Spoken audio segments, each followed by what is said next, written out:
बच्चों, राधे राधे राधे राधे। कैसे हैं आप सब? अच्छे हैं?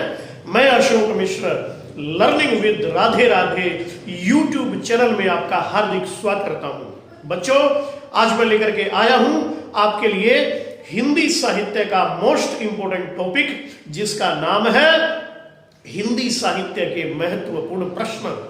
और इसमें से एक या दो क्वेश्चन परीक्षा में हर बार पूछा जाएगा निसंदेह। ग्राम सचिव की परीक्षा में भी इनमें से दो क्वेश्चन पेपर में आए हुए थे। और यदि आपने अब तक आपके अपने YouTube channel learning with Radhe Radhe को सब्सक्राइब नहीं किया है तो जल्दी से इसे सब्सक्राइब करें और बेल आइकन भी दबाइए, जिससे आपको आगे की वीडियोस की नोटिफिकेशन मिलती रहे। तो चलिए बिना देर लगाए हम टॉपिक में प्रवेश करते हैं। राधे राधे राधे राधे। देखो बेटे, ये है हिंदी साहित्य के महत्वपूर्ण प्रश्न। इनमें सबसे पहले है प्रयोगवाद या तार सप्तक के प्रवर्तक कौन थे? तो इसका आंसर होगा अज्ञेय। अज्ञेय जी का पूरा नाम क्या था? सच्चिदानंद हीरानंद वात्स्यायन अज्ञेय। इन्होंने ही तार सप्तक की शुरुआत करी थी 1943 ईस्वी में। अज्ञेय ने किस पत्रिका से तार सप्तक का संपादन किया था? तो वो है प्रतीक पत्रिका। तो प्रतीक पत्रिका का संपादन किसने किया था? अज्ञेय ने किया था। आगे देखिएगा, एक ही प्रकार की भाव चेतना के तार में पिरोए गए 7 कवियों की रचनाओं का संकलन तार सप्तक कहलाता है। यह किसने कहा था? अज्ञेय ने कहा था। याद रहेगा बेटे, ये किसने कहा था? अज्ञेय ने कहा था। तार सप्तक मूलतः किसके दिमाग की उपज मानी जाती है? प्रभाकर माचवे। प्रभाकर माचवे।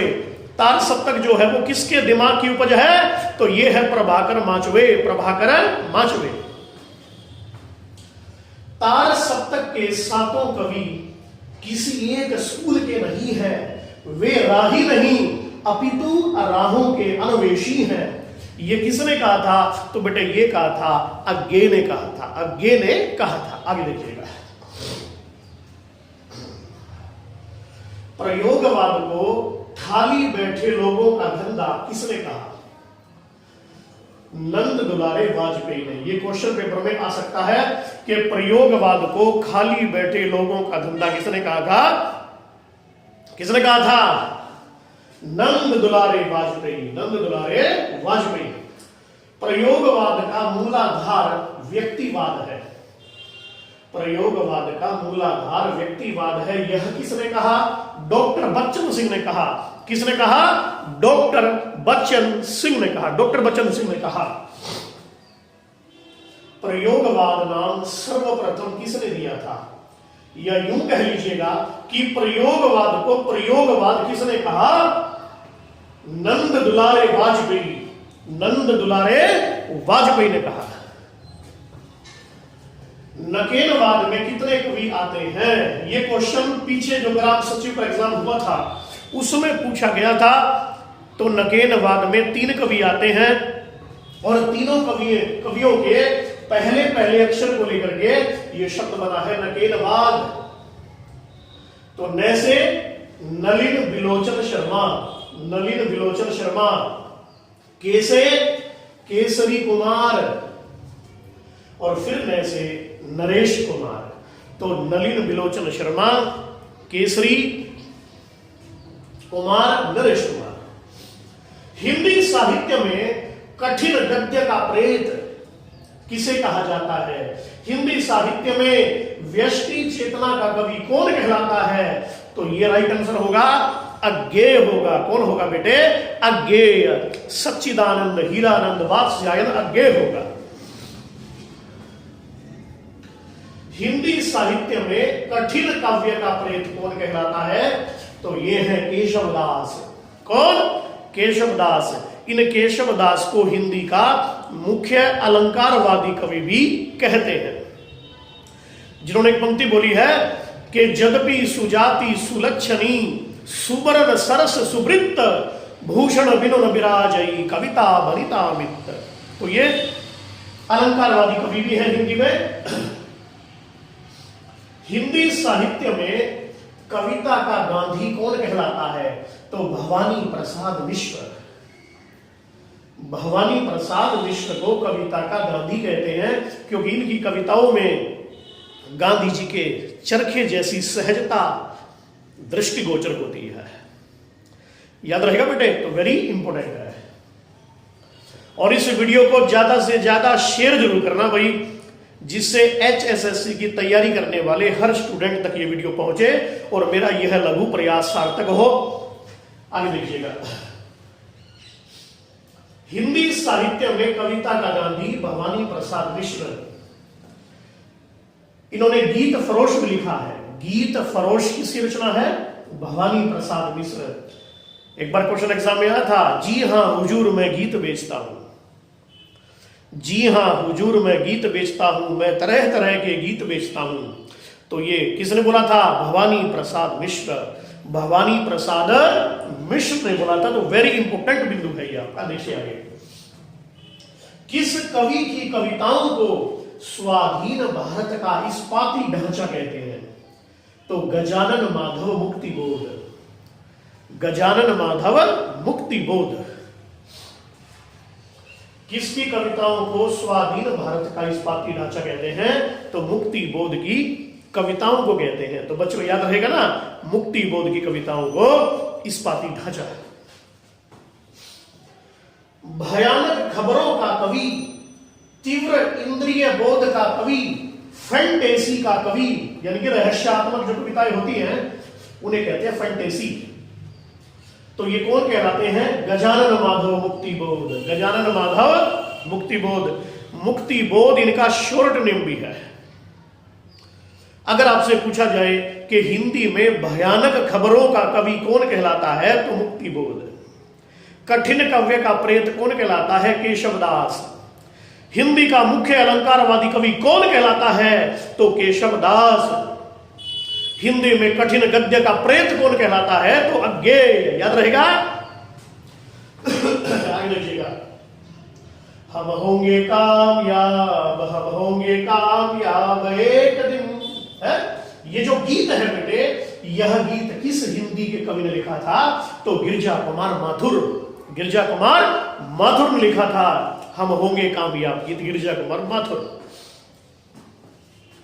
हिंदी का कौन कवि मैथिली भाषा में यात्री नाम से कविताएं लिखा करता था? यह क्वेश्चन ग्राम सचिव में पूछा गया था पीछे।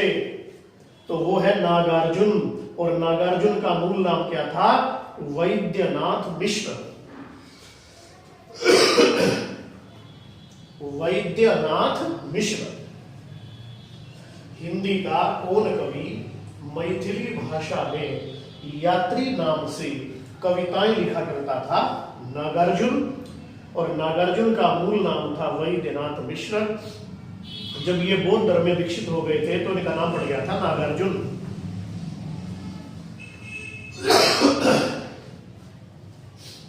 मुझे तोड़ लेना बनमाली, देना उस पथ पर फेंक, मातृभूमि पर शीश चढ़ाने जिस पथ जाए वीर अनेक। इस कविता का नाम है पुष्प की अभिलाषा।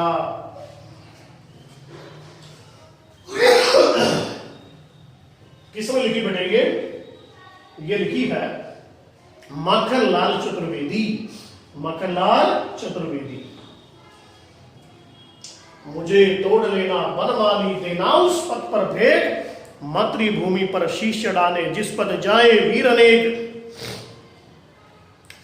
चाह नहीं सुरबाला के बालों में गूथा जाऊं, चाह नहीं देवों के चरणों में चढ़ जाऊं। मुझे तोड़ लेना बनमाली, देना उस पथ पर फेंक, मातृभूमि पर शीश चढ़ाने जिस पद जाए वीर अनेक। तो माखनलाल चतुर्वेदी।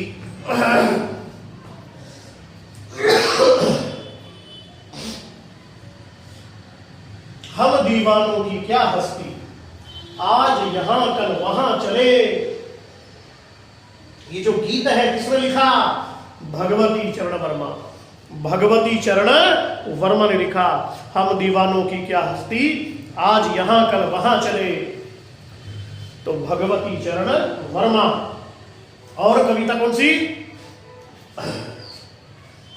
हम दीवानों की क्या हस्ती, आज यहां कल वहां चले। गीत के रचयिता है भगवती चरण वर्मा।